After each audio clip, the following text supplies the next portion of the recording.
Welcome to Business of Soul Care. I'm Eric Nevins. I'm the host of Halfway There, the show where we have honest conversations with ordinary Christians about today's Christian experience. We talk about the ups and the downs of the spiritual journey. And I'm Patrick Meyers. I'm the founder and director of Vector Ministries. I help people experience more of God's presence and power in their lives through coaching, counseling, and spiritual direction. Yeah, I think that's fantastic. So, Patrick, today we're going to talk about permission. Permission. Because permission to be a spiritual director is kind of a touchy, interesting subject. Or spiritual director, soul care practitioner, Soul care, yeah. right? So, I think a lot of spiritual soul care people struggle with whether or not they have permission to be a soul care spiritual direction person. Yeah. Partly because it just doesn't end up being a thing that you can get a job at a church doing. Yeah, and I think a lot of us we define ourselves by the role that we get. And nice. so if the church hires you to do some kind of soul care, then you feel like you're actually a legitimate soul care provider, right?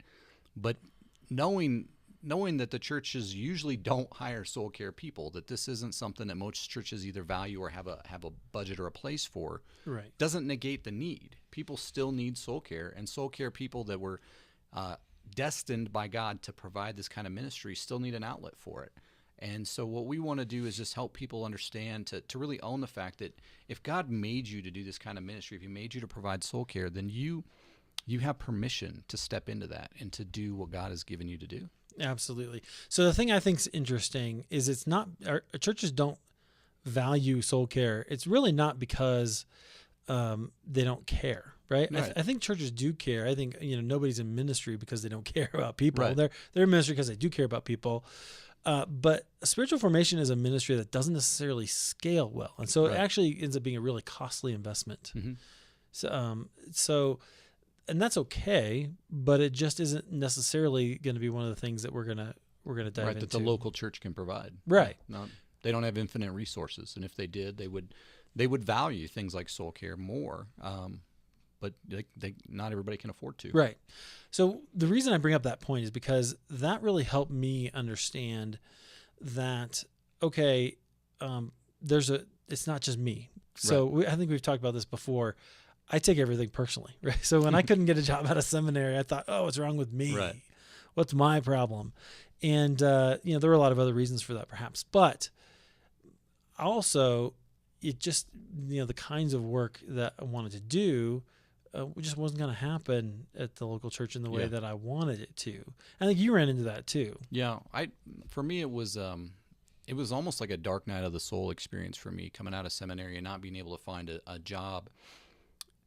What happened was that I started seeing all these different people I went to school with also out of work or taking jobs that were far below their education level. A couple of guys sacking my groceries at grocery stores that I went to seminary with. Somebody serving me coffee at a Starbucks that I went to seminary with, and I saw another guy working a road crew. As I was driving to meet somebody for a ministry meeting, there was a guy working road crew that I went to school with. And at one point, I had such a hard time getting a job that I went down to the local workforce center to see if they could help me get a job. And I ran into a guy that I went to seminary with standing there waiting for an unemployment line. It was just so discouraging. Everywhere I went to see these people who were incredibly gifted. They had a sense. They knew that they were called by God, and they had a sense of that they were meant to do some kind of soul care ministry, and they were completely unable to find any kind of work doing that. And I really had these doubts about whether or not God would come through for his people, that he would give them a burden and not allow them to actually succeed in what they were called to do. So for me, it really was a dark night, kind of wrestling through those feelings. Yeah. So how did you move through that and then come to a place where you went, oh wait, I can actually do this myself, and I don't need the local church to give me permission to legitimize what I'm doing? For me, I think God worked a lot on me personally, and I believe now in retrospect that he would not allow me to get a job because it forced me into a place of desperation where I would pick up the mantle that he gave me and run with it. Like, he gave me a vision for Vector Ministries very early on, and I didn't commit to it. didn't really commit to it because I didn't see a way that I could make a living doing it. So I thought, well, I'll do this kind of on the side or part-time, and I really devoted my energies to looking for a legitimate job within the church, right? And I think that God in his grace did not allow me to succeed in my plan. Wow. So that out of desperation, I would follow his plan. And when I finally decided I'm going to do Vector Ministries 100% full time, things really shifted for me. Yeah. I think that's just super amazing. And it's actually kind of good of God to do that for you, right? I mean, didn't feel good. No, it didn't feel good at the time, but it's like so many of the things that he does. Yes. Okay. So, and right there, let me just interject. Right there, that shows the value of soul care, to be able to come alongside somebody going through a situation where their experiences don't feel good, but God is up to something good. right. How much can that change a person's experience if someone that does soul care, that's educated and experienced in the Christian journey, can come alongside and say, you know what, this is actually a movement of God. I think you should step into this. Yeah. So beyond just wanting permission from their church, what other barriers to feeling like you have permission for many soul care entrepreneurs or soul care practitioners? Yeah, I think a lot of us we're looking for that sense of permission from being able to fit into the existing structure, right? If we have a role in the church, or there's a definite job where we can get hired into somebody else's thing, then we'll feel like it's legitimate. But to be able to start our own thing oftentimes feels like it's illegitimate, or we have no idea what we're doing and we don't feel like we can handle this on our own. Yeah. The other thing I think is it's kind of nice to get a steady paycheck. It is. Right. Yeah. I mean, that's a really good thing. It's a lot of hard work to actually be an entrepreneur, and we both know that. We're learning that firsthand. But it actually can limit you as well, right? It can. I mean, so I remember when I was in a corporate job that, in fact, one of the reasons I quit my corporate job is because I knew that the road I was on took a 2% rise every year, right? That was it. I was only going to get 2%. And I wanted to be at a place where I could actually control that more. And so it's even true at a church. I actually looked up some stats this last weekend about, a church of 250 people. If they have a minister of adult education, they pay them about $42,000. A church of 1,300 people, so this is like, 5 times the size, they pay them about $77,000. That's not even double, even though it's 5 times the size, right? So, and that, I guess maybe you don't need more than $77,000. I don't know about you, but I got 4 kids, and I could live on more. But you're kind of capped based on what people are willing to pay you. Whereas as an entrepreneur, it's hard work, but you're really limited by your ingenuity. Yeah. And there's the benefits outside of the paycheck as well. The scalable paycheck is that I love what I do. I absolutely love what I do. And every part of what I've wanted to do and what I've felt like this passion for, to be able to write, to be able to do some teaching, to be able to meet with people one-on-one, to be able to kind of dream big and start to put some big picture projects together. I get to do all of that. And you get to do it most of the time. Yeah, and I get to kind of set my own hours with, to the most, sometimes the work dictates the schedule that I keep, but I get to come into work a little bit late if my wife and my kids need some time. They need some help. So I get to do more with my family. I take one day a week to help teach my son, to do some homeschooling at home. I wouldn't be able to do that in other roles. Right. Okay. So there are these things that sort of maybe we'll call them fears, that keep us from accepting permission, right? So a paycheck, wanting validation. Yeah.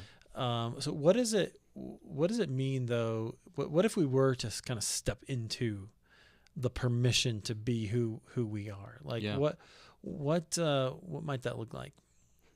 A lot of fun. It's like this has been an adventure, and it's been very rewarding. And granted, there are a lot of ups and downs with being in an entrepreneurial endeavor. And sometimes we've talked about this before, that sometimes it can feel really kind of bipolar. Like one minute you're on top of the world, and the next minute it's hard to get out of bed. It can really be tough, but it also has this sense of adventure and victory and joy. And I get to watch God coming through for me and my family. And sometimes I feel like I'm on the edge of my seat, wondering if he's going to do it. But I've gotten to watch him do some very big, amazing things for us. You have some really good stories about that. We don't have time for those today, right, but maybe we'll share them in the mastermind group if we have time. Coming up. But yeah, I love what I get to do. And so for permission, what we want to offer, our vision is that you'll be able to do what God has gifted and called you to do, and you'll be able to be sustainable in it. That it's not going to be the kind of thing that you burn out in, which, by the way, even if you did get a job in a church, like the statistics support that burnout happens within 5 years, right, for most pastors. Wow. It takes most people longer to get through seminary than they actually practice professional ministry when they get out. Isn't that's horrible, right? So to be able to set your own pace and to define a rhythm of life, not only for your spiritual life, but for your work life, right? For your own business, to be able to establish your own rhythms that work for you, that's sustainability. So we want to see you be able to do what God has gifted and called you to do, to be able to step into that, to be sustainable in it. But we just want the first step in that is for you to know you have permission to do that. You have permission to do and be what God has made you for.